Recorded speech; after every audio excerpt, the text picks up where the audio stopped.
Welcome to Bite at a Time Books, where we read you your favorite classics one bite at a time.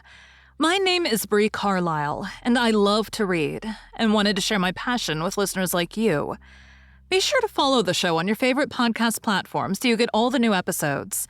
Or you can follow the show on YouTube, where we have playlists for all the stories. You can find us on all the social medias at Bite at a Time Books, or on our website, biteatatimebooks.com, where you can also sign up for our newsletter for more information on what we're reading and what's coming next for the podcasts. We're part of the Bite at a Time Books Productions Network. If you'd also like to hear what inspired your favorite classic author to write their novels, and what was going on in the world at the time, check out the Bite at a Time Books Behind the Story podcast, Tuesdays, wherever you listen to podcasts. Today we'll be continuing Wuthering by Emily Brontë. Chapter 10. Bite 2. I descended and found Heathcliff waiting under the porch, evidently anticipating an invitation to enter. He followed my guidance without waste of words, and I ushered him into the presence of the master and mistress, whose flushed cheeks betrayed signs of warm talking. But the lady's glowed with another feeling when her friend appeared at the door. She sprang forward, took both his hands, and led him to Linton. And then she seized Linton's reluctant fingers and crushed them into his. Now, fully revealed by the fire and candlelight, I was amazed more than ever to behold the transformation of Heathcliff.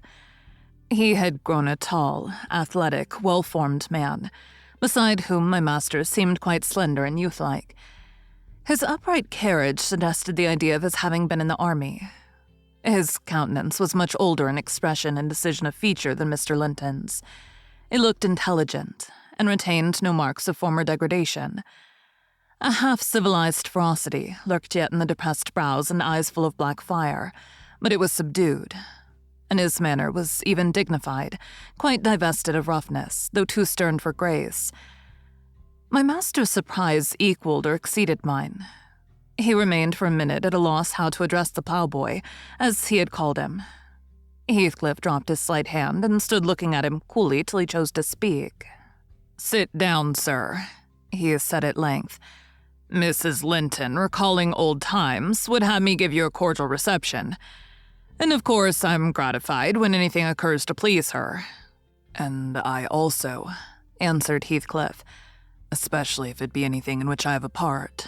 I shall stay an hour or two willingly." He took a seat opposite Catherine, who kept her gaze fixed on him as if she feared he would vanish were she to remove it. He did not raise his to her often. A quick glance now and then sufficed, but it flashed back, each time more confidently, the undisguised delight he drank from hers. They were too much absorbed in their mutual joy to suffer embarrassment. Not so Mr. Edgar. He grew pale with pure annoyance, a feeling that reached its climax when his lady rose, and stepping across the rug, seized Heathcliff's hands again and laughed like one beside herself. "I shall think it a dream tomorrow," she cried. "I shall not be able to believe that I have seen and touched and spoken to you once more. And yet, cruel Heathcliff, you don't deserve this welcome. To be absent and silent for 3 years and never to think of me." "A little more than you've thought of me," he murmured. "I heard of your marriage, Cathy, not long since. And while waiting in the yard below, I meditated this plan. Just to have one glimpse of your face. A stare of surprise, perhaps, and pretended pleasure. Afterwards settle my score with Henley, and then prevent the law by doing execution on myself. Your welcome has put these ideas out of mind. But beware of meeting me with another aspect next time. Nay, you'll not drive me off again. You were really sorry for me, were you? Well, there was cause. I've fought through a bitter life since I last heard your voice, and you must forgive me, for I struggled only for you." "Catherine, unless we are to have cold tea, please come to the table," interrupted Linton, striving to preserve his ordinary tone and due measure of politeness. "Mr. Heathcliff will have a long walk, wherever he may lodge tonight, and I'm thirsty." She took her post before the urn, and Miss Isabella came, summoned by the bell. Then, having handed their chairs forward, I left the room. The meal hardly endured 10 minutes. Catherine's cup was never filled. She could neither eat nor drink.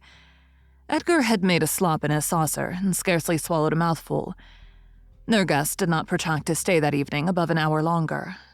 I asked as he departed if he went to Gimmerton. "No, to Wuthering Heights," he answered. "Mr. Earnshaw invited me when I called this morning." Mr. Earnshaw invited him, and he called on Mr. Earnshaw. I pondered this sentence painfully after he was gone. Is he turning out a bit of a hypocrite and coming into the country to work mischief under a cloak? I mused. I had a presentiment in the bottom of my heart that he had better have remained away. About the middle of the night, I was wakened from my first nap by Mrs. Linton gliding into my chamber, taking a seat on my bedside and pulling me by the hair to rouse me. "I cannot rest, Ellen," she said by way of apology, "and I want some living creature to keep me company in my happiness. Edgar is sulky because I'm glad of a thing that does not interest him. He refuses to open his mouth except to utter pettish, silly speeches. And he affirmed I was cruel and selfish for wishing to talk when he was so sick and sleepy. He always contrives to be sick at the least cross. I gave a few sentences of commendation to Heathcliff, and he, either for a headache or a pang of envy, began to cry, so I got up and left him. What use is it praising Heathcliff to him? I answered. As lads, they had an aversion to each other, and Heathcliff would hate just as much to hear him praised. It's human nature. Let Mr. Linton alone about him, unless he would like an open quarrel between them. But does it not show great weakness? Pursued she. I'm not envious. I never feel hurt at the brightness of Isabella's yellow hair and the whiteness of her skin, at her dainty elegance, and the fondness all the family exhibit for her. Even you, Nellie. If we have a dispute sometimes, you back Isabella at once, and I yield like a foolish mother. I call her a darling and flatter her into a good temper. It pleases her brother to see us cordial, and that pleases me. But they are very much alike. They are spoiled children, and fancy the world was made for their accommodation. And though I humor both, I think a smart chastisement might improve them all the same. You're mistaken, Mrs. Linton, said I. They humor you. I know what there would be to do if they did not. You can well afford to indulge their passing whims as long as their business is to anticipate all your desires. You may, however, fall out at last over something of equal consequence to both sides. And then those you term weak are very capable of being as obstinate as you. And that we shall fight to the death, shan't we, Nellie? She returned, laughing. No, I tell you, I have such faith in Linton's love that I believe I might kill him and he wouldn't wish to retaliate. I advised her to value him the more for his affection. I do, she answered. But he needn't resort to whining for trifles. It is childish. And instead of melting into tears because I said that Heathcliff was now worthy of anyone's regard, and it would honor the first gentleman in the country to be his friend, he ought to have said it for me and been delighted from sympathy. He must get accustomed to him, and he may as well like him, considering how Heathcliff has reason to object to him. I'm sure he behaved excellently. What do you think of his going to Wuthering Heights? I inquired. He is reformed in every respect, apparently. Quite a Christian, offering the right hand of fellowship to his enemies all around. He explained it, she replied. I wonder as much as you. He said he called to gather information concerning me from you, supposing you resided there still, and Joseph told Hindley, who came out and fell to questioning him of what he had been doing and how he had been living, and finally desired him to walk in. There were some persons sitting at cards. Heathcliff joined them. My brother lost some money to him, and finding him plentifully supplied, he requested that he would come again in the evening, to which he consented. Hindley is too reckless to select his acquaintance prudently. He doesn't trouble himself to reflect on the causes he might have for mistrusting one whom he has basely injured. But Heathcliff affirms his principal reason for resuming a connection with his ancient persecutor is a wish to install himself in quarters at walking distance from the Grange, and an attachment to the house where we lived together, and likewise a hope that I shall have more opportunities of seeing him there than I could have if he settled in Gimmerton. He means to offer liberal payment for permission to lodge at the Heights, and doubtless my brother's covetousness will prompt him to accept the terms. He was always greedy. What he grasps with one hand, he flings away with the other. It's a nice place for a young man to fix his dwelling in, said I. Have you no fear of the consequences, Mrs. Linton? None for my friend, she replied. His strong head will keep him from danger. A little for Henley, but he can't be made morally worse than he is. And I stand between him and bodily harm. The event of this evening has reconciled me to God and humanity. I had risen in angry rebellion against Providence. Oh, I've endured very, very bitter misery, Nellie. If that creature knew how bitter, he'd be ashamed to cloud its removal with idle petulance. It was kindness for him which induced me to bear it alone. Had I expressed the agony I frequently felt, he would have been taught to long for its alleviation as ardently as I. However, it's over, and I'll take no revenge on his folly. I can afford to suffer anything hereafter. Should the meanest thing alive slap me on the cheek, I'd not only turn the other, but I'd ask pardon for provoking it. And as a proof, I'll go make my peace with Edgar instantly. Good night. I'm an angel. In this self-complacent conviction, she departed, and the success of her fulfilled resolution was obvious on the morrow. Mr. Linton had not only abjured his peevishness, though his spirits seemed still subdued by Catherine's exuberance of vivacity, but he ventured no objection to her taking Isabella with her to Wuthering Heights in the afternoon, and she rewarded him with such a summer of sweetness and affection in return as made the house a paradise for several days, both master and servants profiting from the perpetual sunshine. Mr. Heathcliff, I should say in future, used the liberty of visiting at Thrushcross Grange cautiously at first.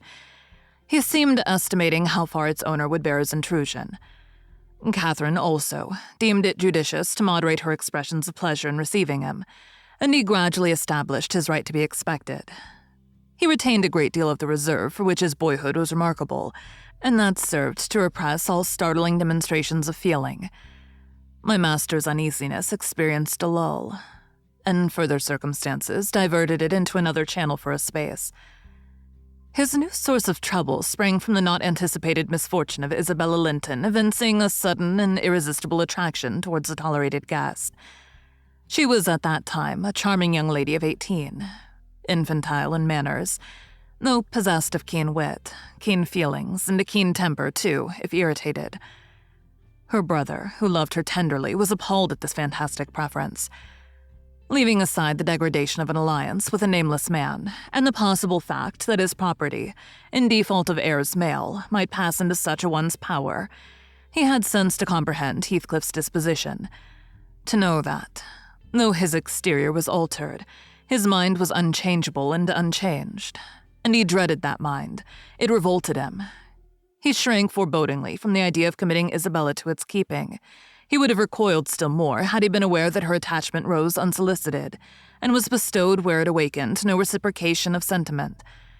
For the minute he discovered its existence, he laid the blame on Heathcliff's deliberate designing. Thank you for joining Bite at a Time Books today, while we read a bite of one of your favorite classics. Again, my name is Bree Carlile, and I hope you join us tomorrow for the next bite of Wuthering Heights. If you enjoyed our show, be sure to follow us so you get all the new episodes. We would also love for you to drop us a rating on your favorite podcast platform. You can catch us on all the social medias at Bite at a Time Books, or check out our website, biteatatimebooks.com, where you can sign up for our newsletter.